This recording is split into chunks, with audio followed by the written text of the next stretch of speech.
Алтай айманын кіні Хубажар алғыдылғаннан алғыдыртыла отыша. Бұл жылдағы төстілдігінің бер 158 жыл долша.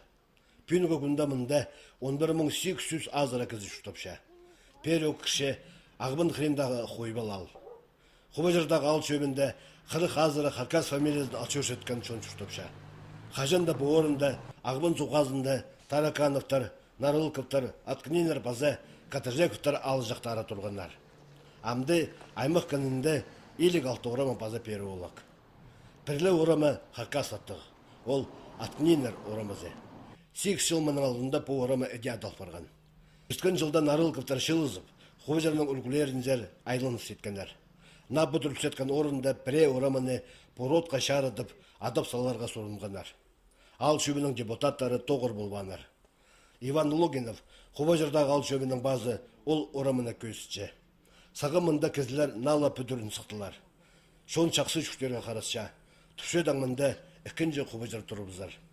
Чибіргі екі аткынен чаға баршысыныр. Он бір кізе чада қалғаныр.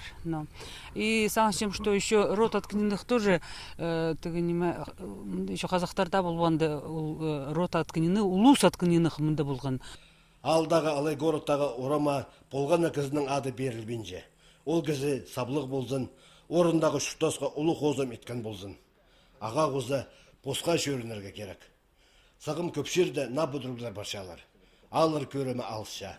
На орамаларға андық-мұндағылан емес, бос кізілерінің аттарын берір бөгін тұрша. Пус роды, сақысты, ол керекті, идері керек. Аның саңшым общественность тоже, совет старейшин хакасского народа. Ну и, конечно же, аның уже сельсовет. Анда да законный болар прай. Бұл на орында 30 орама болар. Олардың арасында Нарылковтар орамазы. Илбек адалық жадан бороттың 4 олғы айланман. Нарылковтар ұлық рот немес. Шеқажаның мұнда шұқтан шоның төлі, ұлықларына алғыстарын шетеліп, құмыртқы орын арты салды.